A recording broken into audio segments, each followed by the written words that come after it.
د جنورۍ په 5مه نیټه د سوات ادبي الوت د سوري لاندې د زلمي شاعر ښاغلي عادل سدابهار د کتاب ققنس د مخکتنې دستوره د محمد ابراهیم خان شبنم په صدارت کې او د سید صدیق اکبر په مشرۍ کې په سوات مټه کې ترسره شوه.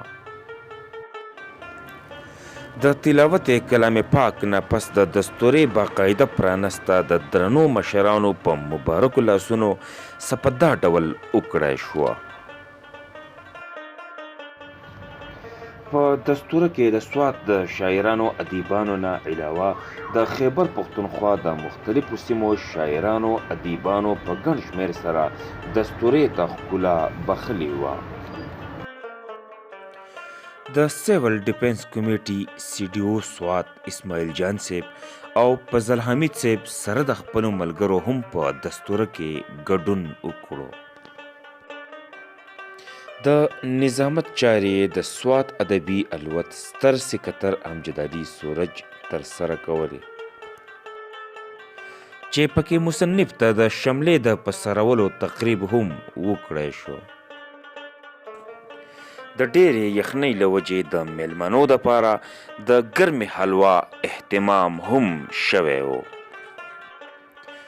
چې ځینې ملګرو پکې په پښتنه مینه د عقیدت پیرزونې په خپلو نظمونو کې سپدا ډول وړاندې کړې. قطار قطار اوښکې پلې مو وې چې راتلم سرې شونډې لکه ګل پر پیدو وې چې راتلم پښتو ته دې پیرزو کړه یو تحفه سدابهاره ققنس غوندې ګران قدره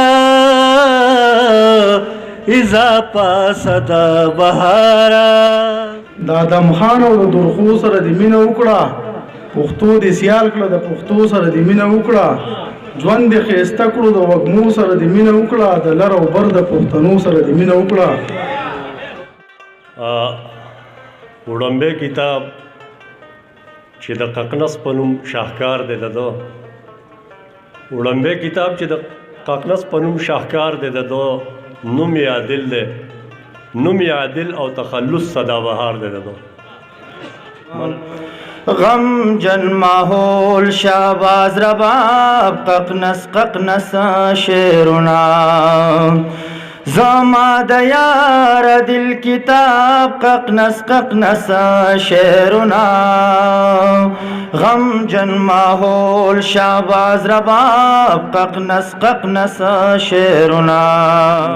چې د پښتو په سر د هر چا نه چې زار دی د پښتو په سر د هر چا نه چې زار دی دا ښاغلی ستر پښتون سدابهار دی. هر څوک د لمبو او د اورونو علامت دی ققنس تا د رڼا رڼا فکرونو علامت دی. عادل سدابهاره د خوشحال خان په جنت شاه سندرې خوروله که په مثل د ققنس شاه او عادل سدابهاره پښتانه په لیک راټول کا دا باغ د ګل وساته چاپېره ترې نشپول کا. او بریال یوسفزي د ښاغلي ساګر تنقیدي صاحب لیکلی شوی تاثر وړاندې کړه. ما په لاس کې د زه پرې ویاړم چې د سوات خاوره چې د حافظ الفوري عبدالعظیم بابا رانیزي او نورو مشرانو زرخیزه ساتلې وه عبدالرحیم روغاني لایق زاده لایق حنیف قیس او نورو مشرانو دغه زرخیزي په تسلسل روانه کړې وه. نن د سوات د زرخیزې سیمې یو بل زلمي عادل سدابهار هم دغه تسلسل برقرار وساتو. دغسې پروفیسر اقبال شاکر ډاکټر سید الله خادم احسان یوسفزي او ګڼ شمېر نورو ملګرو خپل خپل تاثرات او مقالې سپدا ډول مصنف ته ډالۍ کړې. د ټولو نه اول خو زه سوات ادبي الوت ته په دغه کتاب چاپ کولو او بیا په دې دستوره را جوړولو مبارکي وایم. ښه نو اوس شروع د کوم ځای نه وکړم د شاعر نه که د شاعرۍ نه زما په خیال شاعر بخی یعنی سدابهار عادل سدابهار لکه سپرلی، دایمي سپرلی، ټول عمري سپرلی یا تلپاتې سپرلی.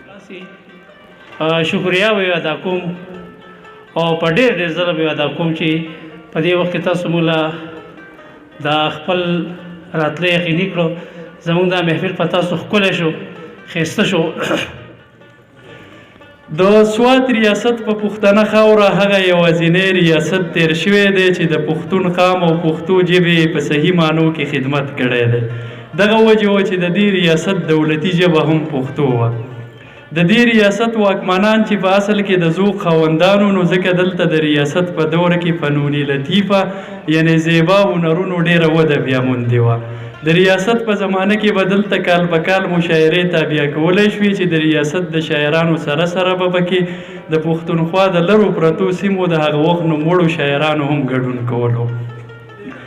د دغه شاعرانو به نه یوازې د ریاست والي میا ګل عبدالحق جهانزی مرحوم په خپله شاهي مهمانخانه کې درنه میلمستیا کوله، بلکې د ډالو تحایفو سره به یې بیرته لیږل. او عادل سدابهار د ټولو راغلو میلمنو شکریه ادا کړه. ټول ناول د خپلو دوستانو، مشرانو، پوهانو، شاعرانو د زړه د کومې نه ډېره زیاته مننه کوم چې ما له راغلو درناوی راوبخوم. اخر کې سید صدیق اکبر رضا او محمد ابراهیم خان شبنم په خپل درناوي د سوات ادبي الوت شکریه ادا کړه او په کامیابه دستوره مصنف ته مبارکي ورکړه.